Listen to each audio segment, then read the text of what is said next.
I'm Jen Taylor Skinner, and this is the Electorette. On this episode, I have a conversation with activist, organizer, and chief executive officer of New Georgia Project, Nsé Ufot. And I have to tell you, I've wanted to have a conversation with Nsé for years. Nsé's work alongside the team at New Georgia Project and the work of the organizers on the ground have transformed the political landscape of Georgia. Nsé and I talk about all things political as it relates to Georgia, including the upcoming gubernatorial rematch between Stacey Abrams and Brian Kemp. We also talk about the Senate races between Raphael Warnock and Herschel Walker. And of course, we discuss the state of voter suppression in Georgia. So this is an episode that you don't want to miss. So without further ado, here is my conversation with Nsé Ufot of New Georgia Project. Nsé Ufot, welcome. Welcome to the podcast. Thank you. Thank you so much for having me.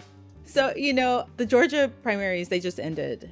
Probably one of the most, not probably, the most watched primary in the country was probably that gubernatorial race.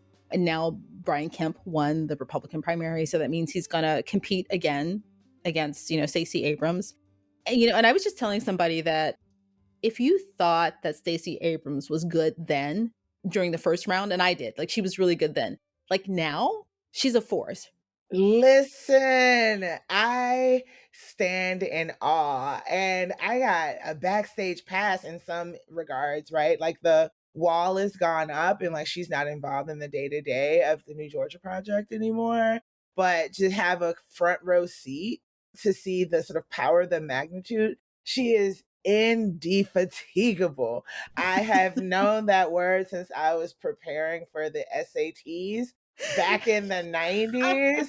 And she is, if I had known who she was, she would have been the dictionary picture of indefatigable. She will not stop. There's a clarity about the vision that she has for herself and the vision that she has for Georgia that makes you want to believe, because you can see it too.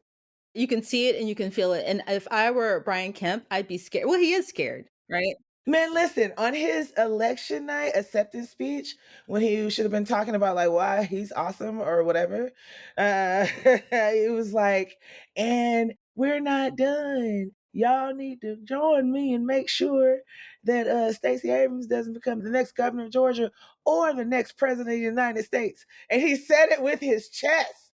And I was like, oh, so you get it too. You see it too. He sees it. Yeah, he saw it the first time around. And you know what? His shield, what is voter suppression. That's the only shield he has. And his sword. Exactly. So, what else should we know about that landscape or just the race or these candidates and the landscape that's changed since that first time around? What should we know? Here's what you need to know is that there have been 1 million more voters added to the voter rolls since then. What you need to know is that despite the fact that at the time, Brian Kemp was the Secretary of State of Georgia, and he was the chief elections sort of officer for the state of Georgia in 2018, who refused to step down. So he was responsible for ensuring the integrity of the elections at the same time that he was a candidate at the top of the ticket, that he only won the election by a margin of 54,000 votes. And that was at the time historic because for over 10 election cycles before that, the successful Republican was beating the losing Democrat by an average of 200,000 to 300,000 votes consistently, from, McCain beating Obama in Georgia, Romney beating Obama in Georgia, Governor Deal beating the Democratic candidate for governor. Again, the 250,000 votes was an average. And Stacey cut that margin down to just over 50,000 votes in 2018. And then we got to 2020, right? And then the difference between President Biden's victory and the disgraced former president of the United States, Donald Trump, was just under 12,000 votes. So it was a reversal, and it was 0.00015 percentage points. And then on Tuesday's primary election, Tuesday, May 24th, we saw a historic level of turnout, despite their racist anti-voting voter suppression bill that they passed in 2021, historic level. And here's the underreported story that I hope gets picked up and people start to really interrogate. And that is the fact that Black voters and progressive voters dragged Brad Raffensperger across the finish line and helped him avoid a runoff. That there were tens of thousands of Abrams voters, reliable Dem voters, that switched and pulled a Republican ballot during the primaries because Stacey was safe, Warnock was safe for the primaries.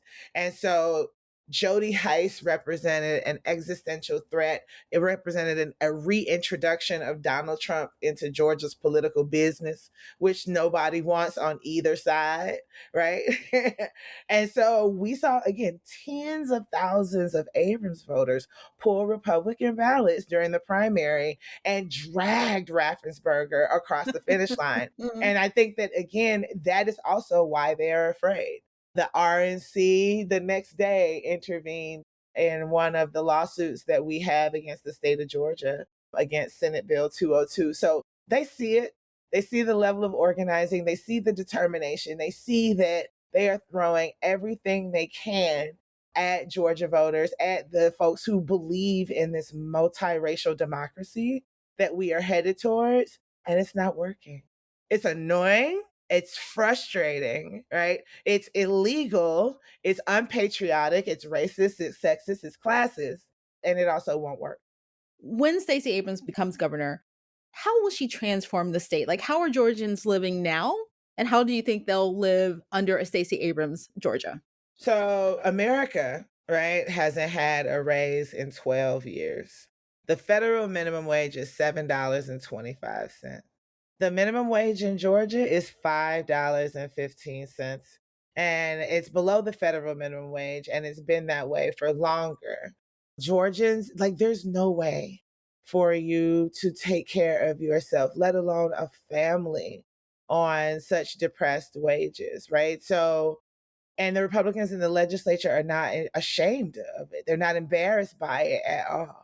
And so I think that a Governor Abrams understands there's not a lot of daylight, if any, between the people of Georgia and her leadership and the like policy solutions that she is offering that will improve the lives of Georgians. And I mean, 515, we are a few days away from gas being more than 5.15 an hour. And so we are headed into a time where a gallon of gas is more expensive than the minimum wage in our state. And again, our current governor is not embarrassed by that.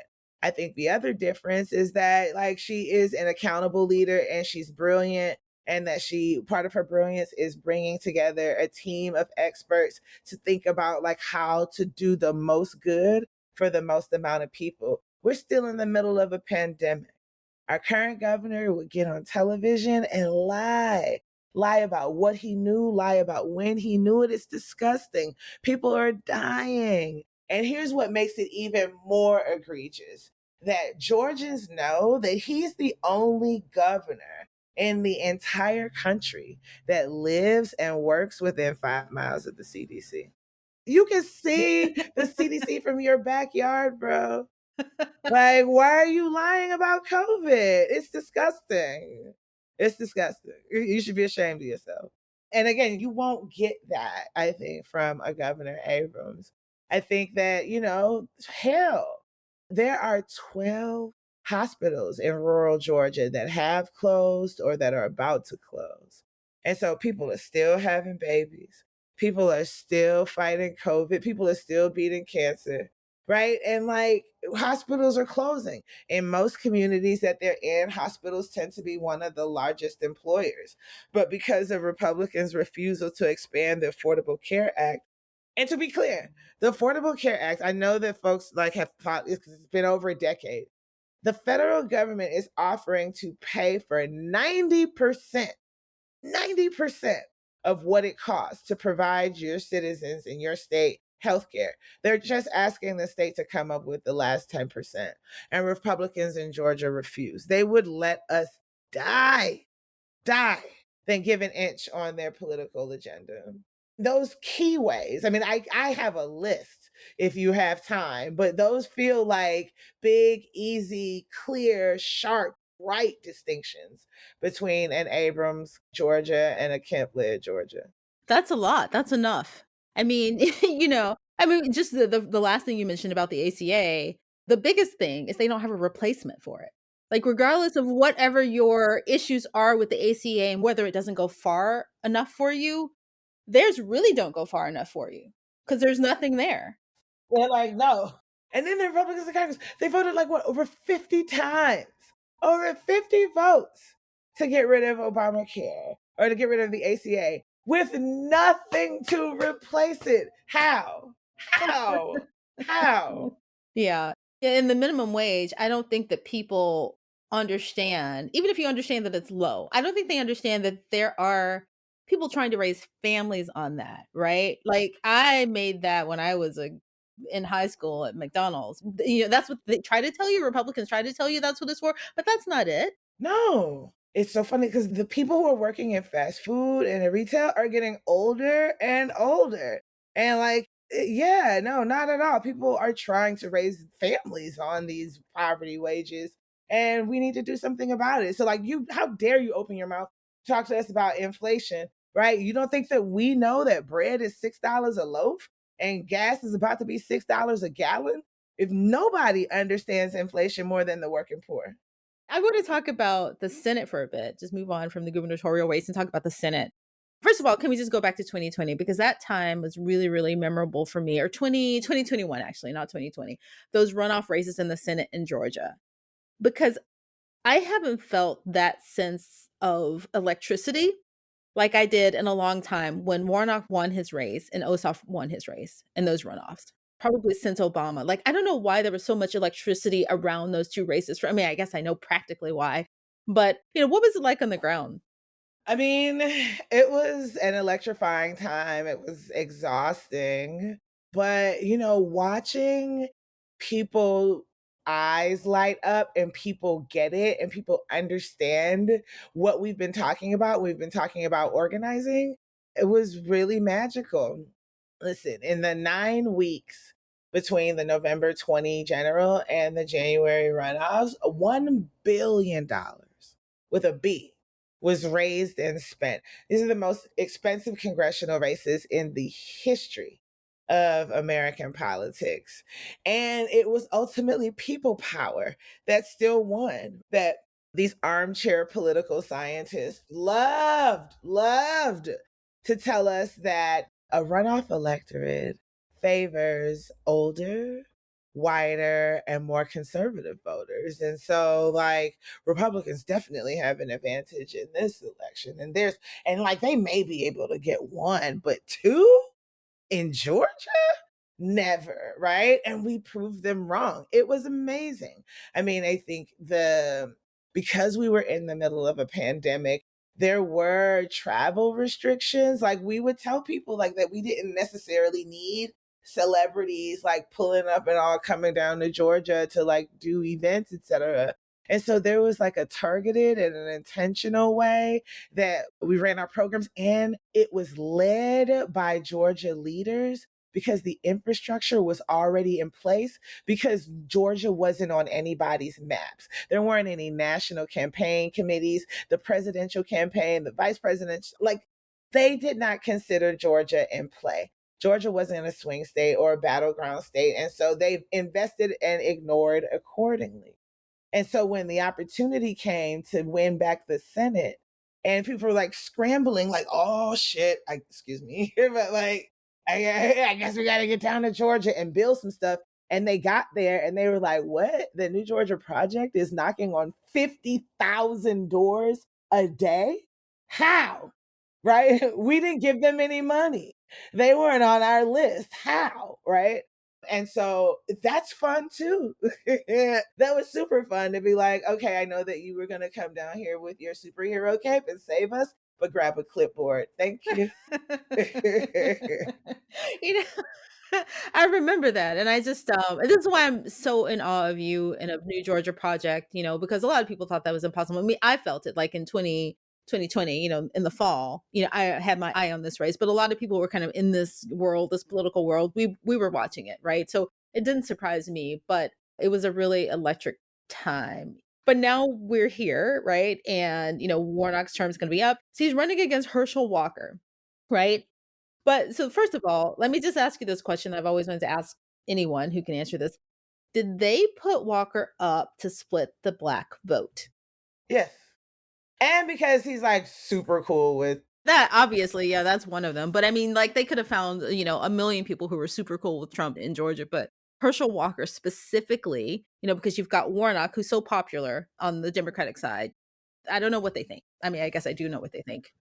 I'm still not ruling out a third party candidate that is just secretly a Republican as they point to the obvious like cognitive deficiencies that we are watching with our own eyes and hearing with our own ears when it comes to Brother Walker. If you look at the primary, he was running against, I think, a libertarian and an independent. There were easily like 6 or 7 candidates running in the Republican primary. And here's the deal, he won outright. He's not going to a runoff. He won the overwhelming majority of the Republican vote in the electorate. And so that's what the ticket is going to look like right now. Again, unless there's a credible third party candidate that decides that they want to get in and run. And I mean, there's so many machinations, so many calculations to be made, but it's a problem. I mean, I know that name recognition is really high, but I'm in awe. I am in awe of Republican voters, particularly evangelicals. Like to be able to hold that hypocrisy, it's something to behold.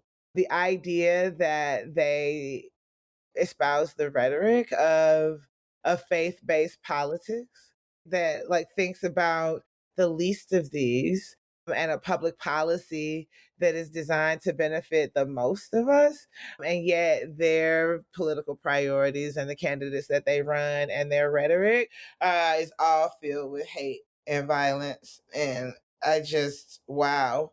And watching them figure out like how to square their anti-choice agenda to square away their pro-gun agenda and like pro-business at the expense of worker agenda, and then also square that with their racism because he's still Black.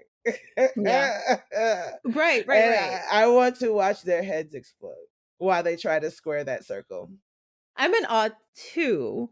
And I'm in awe because you can't listen to him, anything he says, any speech, any interview he gives, and say he is the best candidate in any race for anything. It's really easy to see that he's not. Right. I mean, the man can literally not hold a single thought, like, or a thread of a thought through a conversation. It is remarkable to behold. And actually, like, I feel like, so there are times where you see like reality stars or like, social media models or whatever, just out here doing weird, wild stuff. And the question that I always ask myself is, where are her homegirls? Right? And that's what every time Herschel Walker opens his mouth, that's my first question. Where are his homegirls? Does anybody not love this man? Like, how? Why would you subject him to that? It's not cool. It's not okay. And it's really difficult to watch. It is hard to watch. The only way you would put somebody at the top of the ticket like Herschel Walker or even Brian Kemp, to be honest, is if you know or if you think that voter suppression is working in your favor. I mean, voter suppression in Georgia has been like this shadow voter. Like with every ballot, it's like there. Absolutely, absolutely. And because we are aware of it, because we won't shut up about it, and because we're continuing to find ways to neutralize its impact, we walk around with these big targets on our back, right? There are tons of rhetoric about what we're doing and how we have stolen the vote. Like the big lie is not some sort of victimless, like rhetorical thing. Like they are literally they're legislating around the big lie. Jody Heiss, when he ran in the Republican primary for Secretary of State, like ridiculed Raffensperger for refusing to participate in Trump's criminal conspiracy to steal a free and fair election, right? And said, like, I would have found those 12,000 votes had it been me, right? Like, he said it, the quiet part, out loud. Like, that's where we are right now. Right. And so I think that, what that means for the Walker and Warnock race is that I would be shocked if they let him debate Warnock. Didn't they have a primary debate and he No, didn't participate? No? They didn't have one? I guess not. they will never let Herschel Walker and Raphael Warnock be on the same stage in the same room. We're talking about a Morehouse educated, Ivy League educated PhD and like religious scholar. He's the third person to command Martin Luther King's pulpit since he was assassinated. So there's like Martin Luther King Jr., two other dudes, and Warnock. Yeah. Yeah, Right? yeah. Like, no, like they're just not going to let it happen. So what that also means is that to fill that void, they are going to spend an extraordinary amount of money creating and amplifying these disinformation campaigns, trying to poison the well from where voters get their information about the world around them. And we also need to be prepared for that. Should we be paying attention to the judicial races in Georgia? Because I know that I think there was a special election sometime in May or this month, right? And I know that someone's retiring or their term is set to expire sometime this year, and Brian Kemp is going to appoint someone. Is that important at all to pay attention to? It absolutely is important. It was also super important on May 24th because while we talk about May 24th as the primary election, it was actually the general election for a lot of judicial races. So the folks who won on Tuesday are on the bench now. And that is an important distinction to make, and we absolutely should be paying attention. I think that the quality of candidates that Kemp is appointing rivals the quality of judges that our disgraced former president Donald Trump has also appointed. I mean, you think about the judge that lifted the mask mandates is in her early 30s, never tried a case before, and was just an active and involved member, big donor within the sort of conservative legal circles without hearing arguments from the government and the people challenging. It lifted the mask mandates for airports and for basically the entire country, and without hearing arguments. This is a lifetime federal appointment to the federal bench that a Trump Republican was appointed to, a person who not only has never served on any other bench, but hadn't argued cases in court before. It's disgusting. So, do you think that this could come up during the midterms if something goes before the court, goes before one of these people that's appointed by Kemp, and they make some, I don't know, some wild judgment in relation to the outcome of the race? I mean, is that a possibility? Absolutely. And in state and federal court, because you got Kemp appointees in state court and Trump appointees in the federal court. So the midterms in Georgia is bigger than the gubernatorial race. It's bigger than the Senate races. It's these judicial races. There's probably some stuff on the ballot too that you want to pay attention to, like some initiatives, I would imagine. So here's what we know about Georgia. We don't have citizen initiated ballot initiatives. The only way to get any constitutional changes or things like that on the ballots is from the legislature, which right now, both chambers are controlled by Republicans.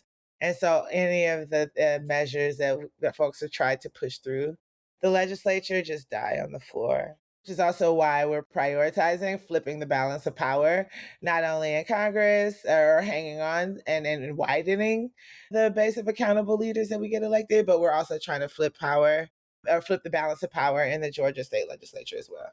Okay, so one final question. Do you think that Georgia is a harbinger for other states which have like similar demographics, right? Like Mississippi is one that I always think of. Is there a new Mississippi project or any other southern state?